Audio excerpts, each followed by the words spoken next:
qué categorías teníamos y hasta dónde llegamos. Cuando llegaron los españoles aquí, nosotros estábamos en una formación social determinada. Yo, por ejemplo, oyendo lo del compañero, me parece muy valioso que entremos a determinar cosas, quiénes son ellos. Porque si nosotros no determinamos quién es Vargas Lleras o quién es Santos, pues nos estaremos equivocando toda la vida diciendo cosas que no son, porque ellos son una clase. Ellos son una clase que tiene una historia, una clase que se ha construido con la sangre del pueblo, pero que tiene una historia. Y una historia, de pronto él empieza a plantearla, podríamos pensar desde 1854, con Melo, reivindicando el socialismo y reivindicando el derecho de que los trabajadores, el pueblo, tenga su propia organización. Melo y Murillo Toro, diciendo que sí al socialismo, pero dirigido por los liberales. Entonces, ¿dónde está? ¿A quién le sirve Mosquera? ¿Quién es Mosquera? ¿Quién es Tomás Cipriano de Mosquera? Aquí donde estamos nosotros fue la provincia del Quindío del Estado Soberano del Cauca. Y aquí mandaba Mosquera. ¿Y quién era Mosquera? Mosquera era la expresión del modelo liberal de su época, del modelo de Inglaterra. Y los dos pensamientos que estaban en choque era el pensamiento francés frente al pensamiento inglés. Y no era porque quisiéramos, no, era que eran dos desarrollos sociales distintos. Francia tenía un desarrollo social distinto al desarrollo social que tenía Inglaterra. Y el señor Santander es áulico del pensamiento social de los ingleses. Y Bolívar, muy timorato, pero de todas maneras Bolívar representaba más el pensamiento social de los franceses. Y está consignado en el hecho tan sencillo de cómo, mientras para Bolívar y ese sector del liberalismo francés, que tenía la influencia francesa, mientras existiera un solo esclavo, no se podía hablar de libertad para el pensamiento francés. Para el pensamiento inglés era al revés. Él no se concebía que se tuviera el derecho a la propiedad de la tierra y no se tuviera el derecho a la propiedad de la gente. Eran esos dos derechos los que teníamos que tener. Y por eso peleaban los ingleses. Entonces y los dos tenían una propuesta republicana.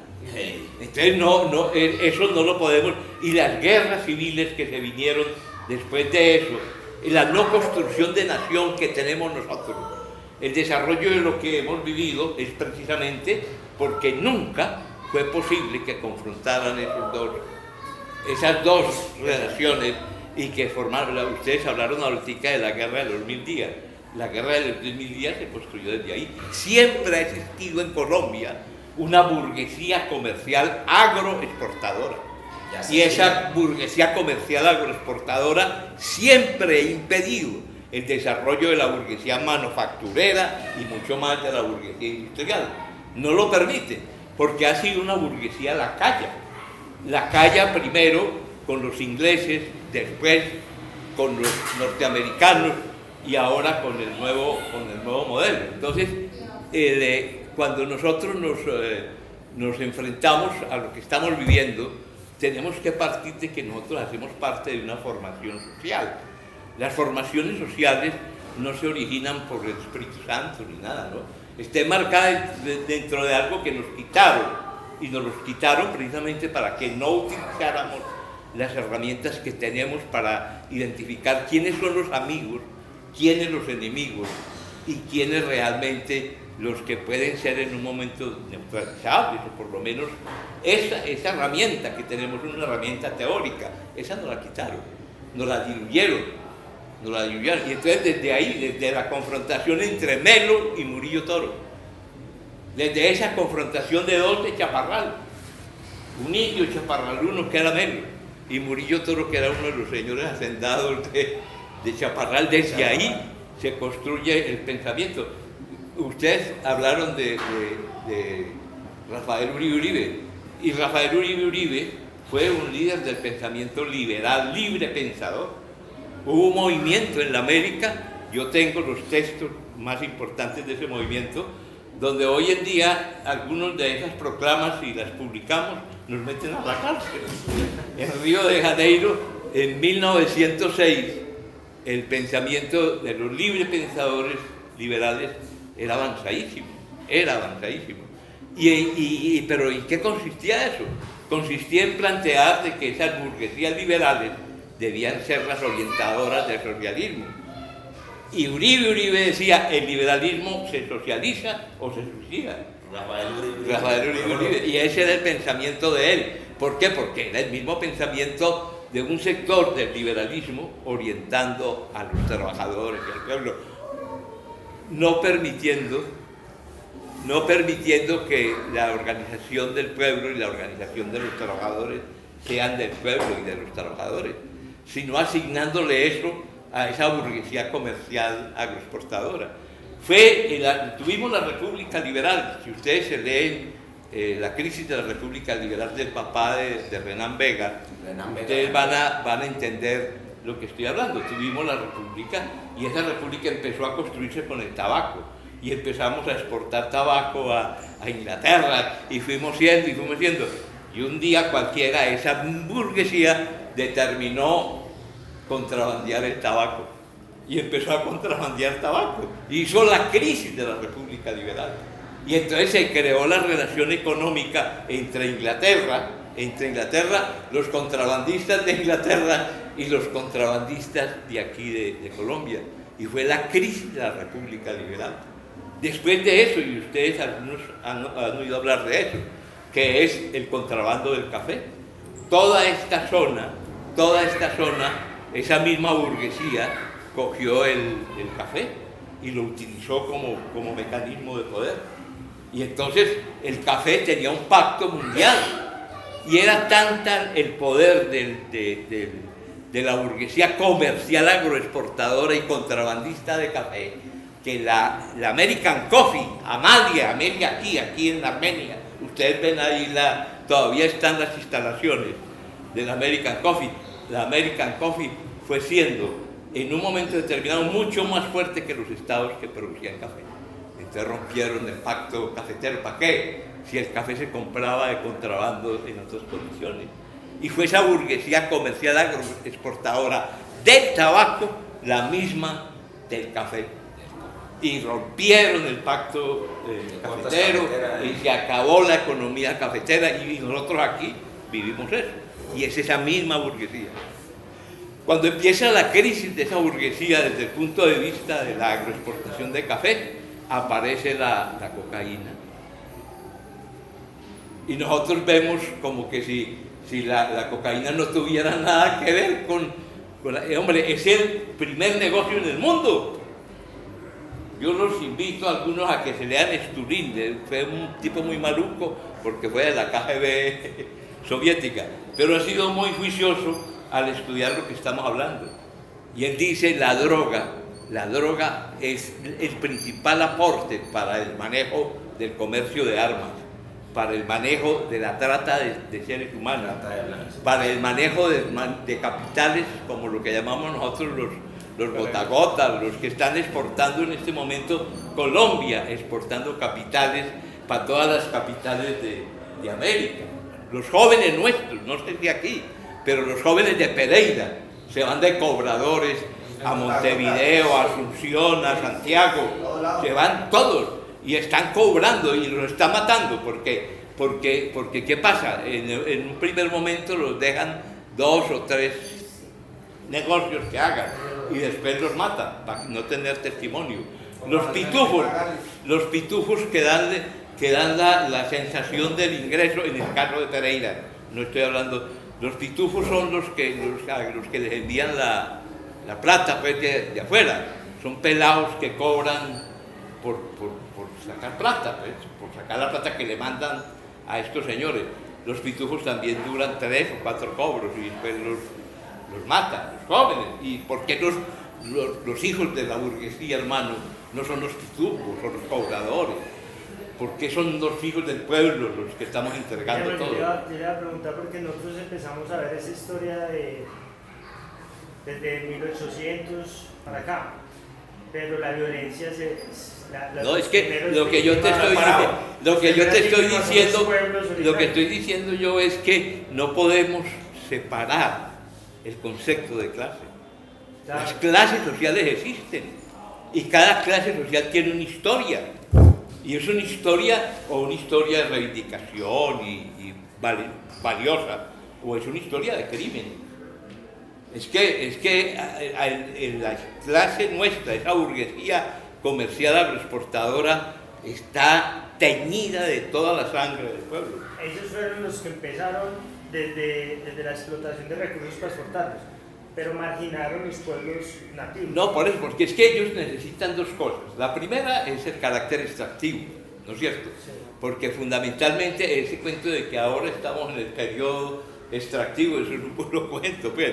Los que llegaron a barrer con el oro fueron los españoles, y esa fue y todavía eso no es cierto. No se ha querido. Mire cómo está de infame esto, que nosotros llamamos a esa burguesía comercial agroexportadora, la calla, la llamamos mafia. Mafia, y con eso diluimos todo en la mafia. Y se pierde como clase, es la mafia, ¿no? Y hay un señor que escribió Lumpen Burguesía, Lumpen Desarrollo, y ahí se acabó de tirar el todo, porque le dio la posibilidad histórica de que es que la burguesía comercial agroexportadora, por su naturaleza, es lumpen, no puede funcionar de otra manera. Lumpen en el sentido de que es una clase, primero la calla, que depende del imperio gringo. Por ejemplo, ahora las mayores utilidades de la droga, ¿quién las tiene? Las tienen ellos. No son los raspachines, ni es el pueblo colombiano, ni los campesinos, no. El mayor comercio, el manejo de las utilidades grandototas. ¿Cuánto vale un kilo o una libra de cocaína aquí, en el Cauca? ¿Cuánto vale en México y cuánto vale en Miami? En el Cauca está a 5 millones. Puesto allá puede estar a $5,000. No, por eso, en México ¿cuánto vale? Porque la ruta es esa, ¿no es cierto? Y en cada uno de esos espacios, ¿cuánto va dejando de qué? De algo que un señor barbudito y peludito escribió, el acumulado de capital. Ahí está. Nos toca que volvernos a leer el tomo 2 del Capital. Del capital, el sistema de circulación del capital, la plusvalía que se genera no solo en la producción de la mercancía, sino la plusvalía que se genera ya en la distribución de esa mercancía. Entonces todo eso nos lo fueron quitando, nos lo fueron borrando. Nos digo, yo tengo estudiantes que yo no he dejado de pensar como he pensado toda la vida. Y entonces yo me expreso esto que estoy expresando aquí. Y entonces hay un compañerito que va y le dice al profe moderno, le dice, mire, ¿quién le creemos? ¿A usted? O al profe Castaño. Y no, eso no se pregunta. El profe Castaño es de los años 70. No es listo, hermano. Ya lo que obsolescencia. Obsolescencia, pero ya lo que digan. Y entonces ese señor sigue hablando de cosas que ya no existen, ¿no? Entonces, el tránsito entre entre la burguesía comercial agroexportadora, la calla agrícola, progringa, del café, y una burguesía que fue surgiendo no con la cocaína, sino con la marihuana. La marihuana fue el primer entronque.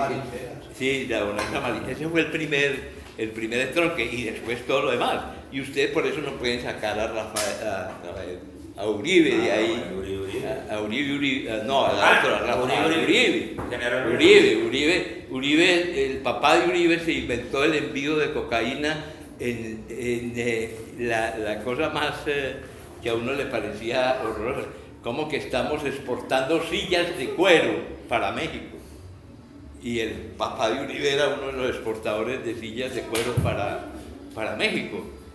Y oígase bien, el padre del que ahora es el dueño del Teatro Tuluá, el teatro ese más viejo, marmolejo, el padre de Marmolejo, le hacía las sillas y el compromiso era que dejara vacío el interior de que no las rellenara.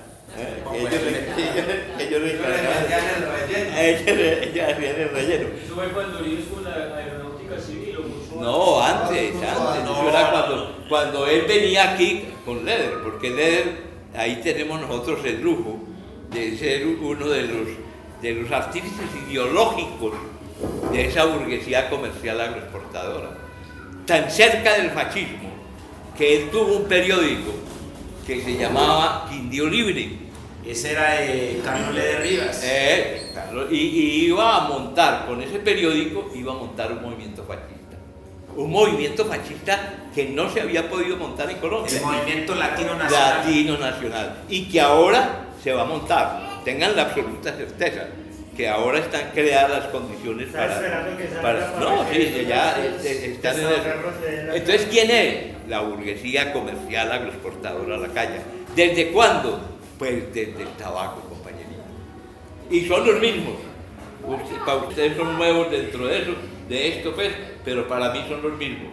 Son los mismos. Ha sido históricamente la misma clase, la misma que no permite la reforma agraria, porque ellos no necesitan que haya reforma agraria. Ellos no necesitan que haya industria manufacturera. Yo, en mi actividad como presidente del Comité de Derechos Humanos de Risaralda, vi quebrar todos los procesos manufactureros de Risaralda. Camisas Don Félix, camisas Jarcano, Valero, donde todas esas fábricas, que eran fábricas donde se confeccionaba, era el surgimiento de una burguesía manufacturera. Y estos señores llegaron hasta enemigos de ellos mismos, porque eran distribuidoras a la vez de tela. Entonces empezaron a contrabandear telas y dejaron de traer fabricatos, Tejicóndor, Coltejer, Única, y eran los de eso. Y entonces con eso metieron a los confeccionistas en eso. Cuando los confeccionistas ya no responden, entonces los sacan y ya no venden las telas, sino las camisas, los bullines, todo lo que hacen. No, por eso, es el desarrollo de ellos como burguesía. Entonces, yo creo que una de las cosas que a mí me parece que es bueno que lo pensemos, porque sin ese análisis es imposible, que por eso pedirle, a mí me da pena, porque pedirle la paz a ellos, ¿cómo van a darnos la paz? No nos pueden dar la paz. Ayer estaban dando el debate sobre las 16 curules y todavía si de verdad merecían darle 16 curules a la víctima y a la gente que viene de la calle. Ahora, unos asesinos históricos, porque si fuera otra clase, usted diría, bueno, sí. Entonces, es pensar con quién vamos a negociar la paz. ¿Con quién vamos a negociar la paz? Si la negociamos con... Es que históricamente la burguesía comercial agroexportadora, la calle de Colombia, ha sido la más criminal de América. No hay otra burguesía de esa categoría. Como decía Camilo Torres, les pregunten a ellos cómo van a entregar el poder. Claro. Si es la buena o es... No, por eso, y por eso Camilo, yo conocía a Camilo. Y Camilo, hay muchas cosas que tenemos que discutir de la vida de Camilo. Pero Camilo fue una persona consecuente con lo que estaba viviendo. Y claro, vuelve otra vez el análisis de error. Y de Camilo dijeron hasta que era de la CIA, hermano. como en la época de Gaitán. De Gaitán, que decía que era fascista, porque estaba al lado de una foto con la hija de Benito Mussolini. Y el bandido que se apoyó fue a Gabriel Turbay. A Gabriel Turbay. Entonces, cosas de ese tamaño, porque no se hace un análisis de clase, compañeros. Entonces, yo no sé si lo que yo pensaba hoy hacer era empezar desde el punto de vista de esos pueblos, porque es que son 7.000 años. No, pues a ver que vamos a presentar el video. Sí, vamos a, ¿no? Veamos el video. Y entonces después hacemos yo les doy los trailers de lo que yo traía. Entonces para la próxima. Entonces yo lo que traía era las formaciones sociales que habían en ese momento hace 7.000 años. lo que estaba pasando. No todo era homogéneo, no. Habían cazadores, recolectores, habían compañeros que estaban desarrollando ya un nivel tan desarrollado desde el punto de vista social que podríamos llamarlos sociedades comunitarias. Y podríamos llamarlos así desde el ámbito de que Tomás Moro, la utopía, el socialismo como utopía, nació en América, no nació en Europa. En Europa nació el socialismo científico, pero el socialismo como utopía nació en América, y fue la utopía de Tomás Moro. Y la relación que hace Tomás Moro sobre la utopía socialista, y eso fue lo que se llamó el socialismo utópico, ¿no es cierto? Y eso fue lo que permitió avanzar hasta el socialismo científico, ¿no? Pero esa era cómo estábamos organizados nosotros aquí, y esa forma de organización social, verla nosotros desde nosotros, ¿para llegar a qué? ¿Quiénes eran los Quimbaya? La cosa más deprimente que tenemos nosotros es que ni siquiera hemos asumido la formación social de los Quimbaya. Los señores de la academia se han dedicado a decir, son los caribes del Cauca Medio, y con eso nos despachan. Pues trabajemos eso. Y si no es así, pues digamos no es así, pero trabajémoslo. Si tenemos herramientas para trabajarlo, ¿por qué no lo trabajamos? Entonces yo creo que, yo lo que pienso es que veamos el video y la próxima sección del diplomado es para trabajar eso, esa formación. Fue la primera o fueron las primeras formaciones sociales de nosotros. Si nosotros no entendemos de pronto el concepto del desarrollo de las formaciones sociales y los modos de producción, pues estamos utilizando un método que no es el de nosotros. Yo soy comunista y yo utilizo el materialismo histórico, el materialismo dialéctico y la economía política para hacer los análisis. No sé hacer análisis del subjetivismo, del funcionalismo, no. Así me educaron. Mi abuela era una compañerita ella era de origen alemán y me leía el manifiesto. Una abuela que le lea a uno el manifiesto. Y le leía el manifiesto. Y yo aprendí a querer el comunismo desde ese momento, ¿no es esto? Entonces es una relación distinta a la relación que ahora se da, donde ahora la relación es niega el comunismo, ¿no? Acerca hasta el socialismo, y ya ni siquiera pues ya están cambiando todos los nombres que tienen que ya lo están cambiando, porque es la construcción de la sociedad del futuro. La sociedad del futuro es socialista, claro que es socialista, pero vamos a construir el paso que sigue, que es la abolición del Estado. Es donde nos encontramos con los compañeros que quieren la destrucción de ese Estado, y ahí nos vamos a encontrar con ellos, ¿no es cierto? Porque vamos a estar en el mismo camino de decir el Estado y las clases sociales. Yo creo que una buena vía es conocer elementos que reafirman el concepto del materialismo histórico, del materialismo dialéctico, de la concepción científica de la sociedad. Bienvenida, compañera. Entonces yo no tengo en primer lugar mi formación pues, desde el punto de vista del comunismo, el materialismo histórico, pues alguna vez he tratado de funcionar en algún momento, pues en mi campo, pero pues yo tenía algunas dudas, simpatías todas, por supuesto, con esta visión, pero yo tenía algunas dudas, primero pues con la charla, pero no dudas pues solo para conversar y hacer preguntas, ¿cierto?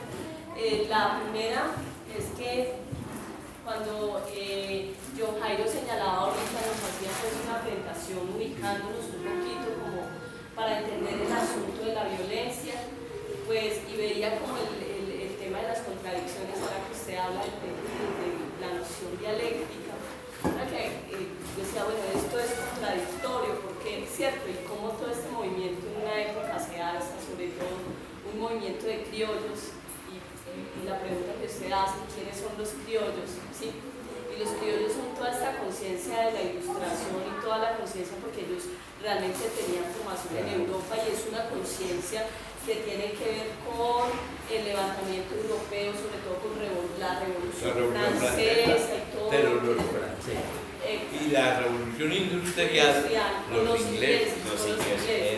Entonces viene todo este asunto de la contradicción, claro, y pensaba en la dialéctica.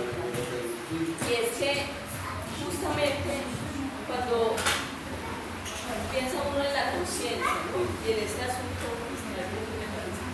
el asunto de la conciencia, y es como en ciertos momentos históricos uno haya que no hay pues como una consolidación de la conciencia, y al mismo tiempo que hay todo un movimiento deseando ser libre, no puede ser libre porque sigue precisamente pensando en el rey o pensando porque es una formación, es como un híbrido que somos nosotros, y es como una formación que está desde una perspectiva digamos anclada pues como a la dominación, como anclada a la esclavitud, a la dominación, y eso significa pues a la formación, a las ideas y a las creencias con las que ellos habían sido educados, y por otra parte deseando justamente por modelos, usted señalaba ahorita la revolución industrial de los ingleses, pues tratando de buscar una salida, y entonces piensa uno en este momento.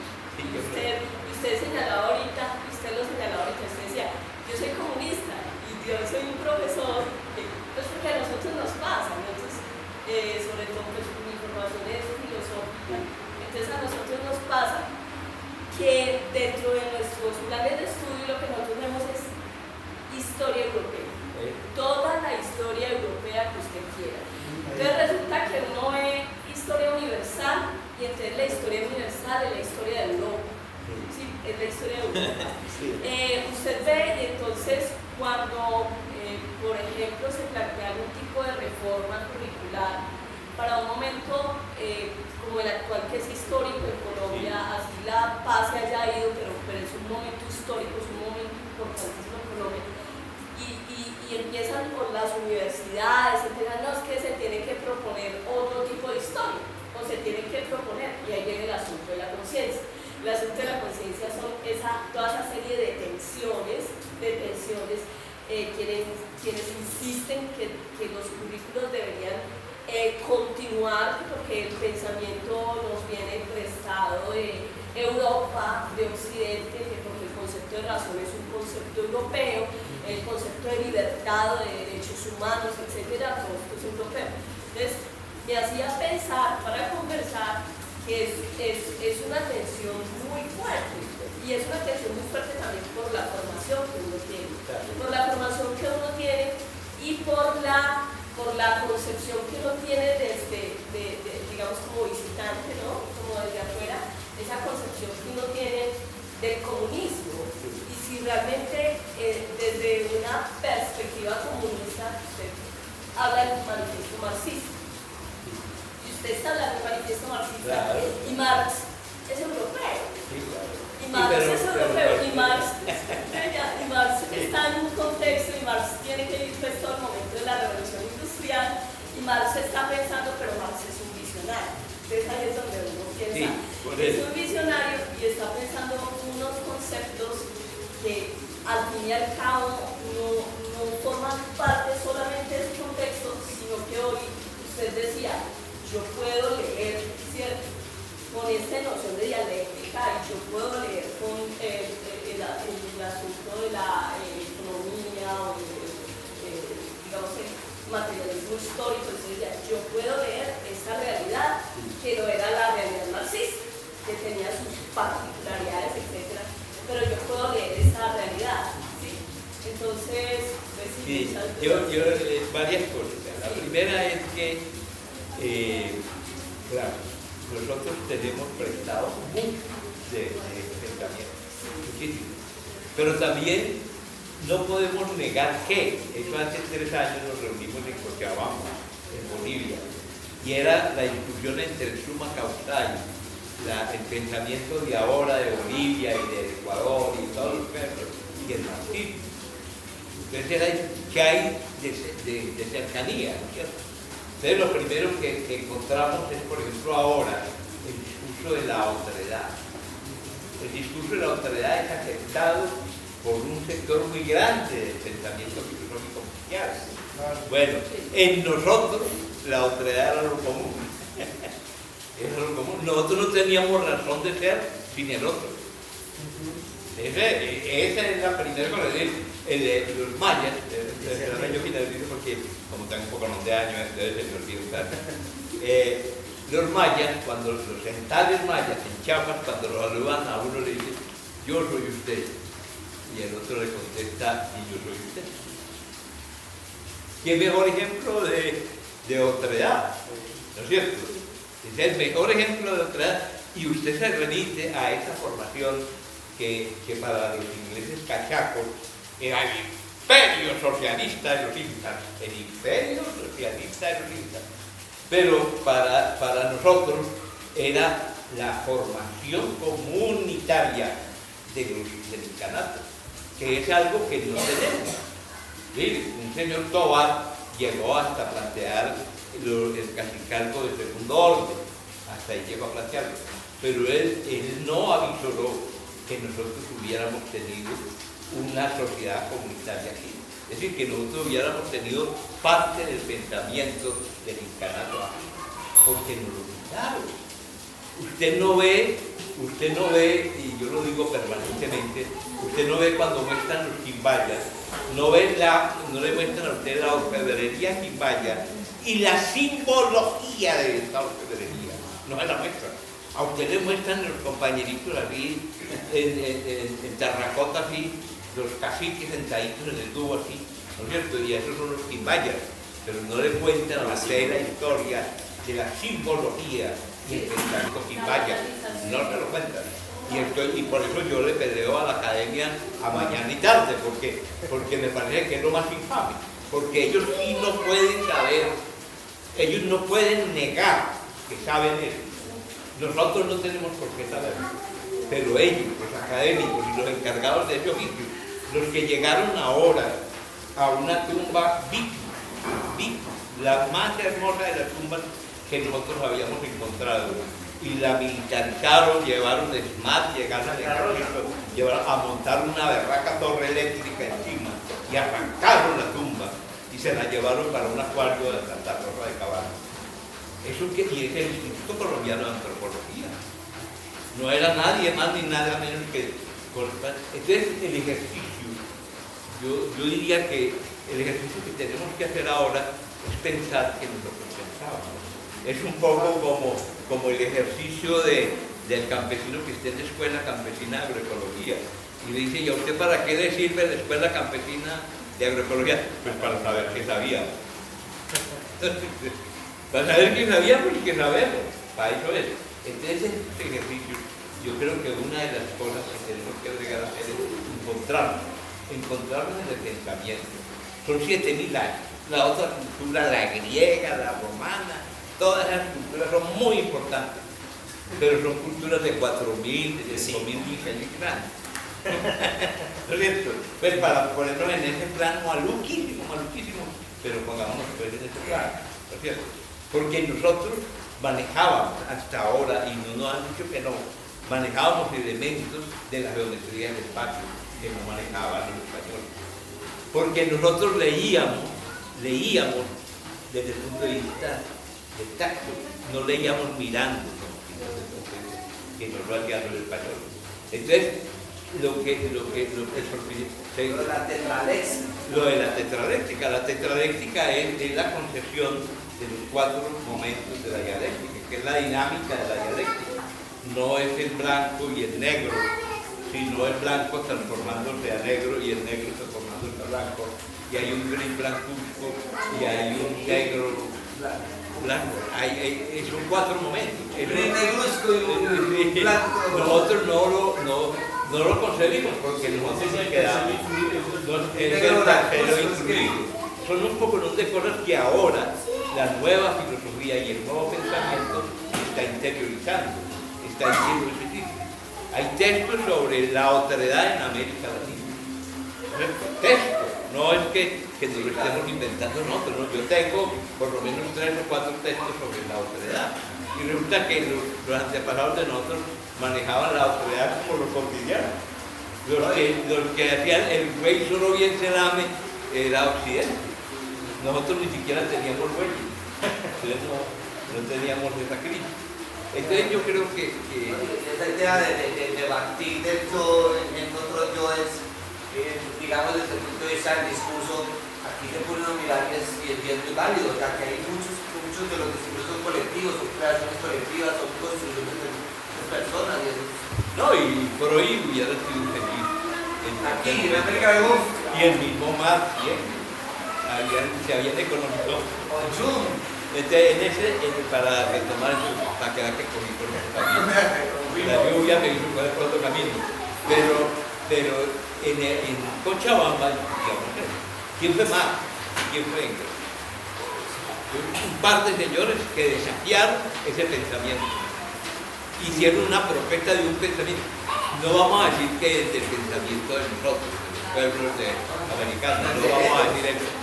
Pero lo que ellos plantearon es justo lo que vive en el espacio del pueblo nuestro. Sin ser decir que nos copiaron o que copiaron, que con la utopía de Tomás Moro copiaron el socialismo. No, que ese discurso el que se va construyendo. y el contexto también es el que va permitiendo que se necesite el contexto del discurso.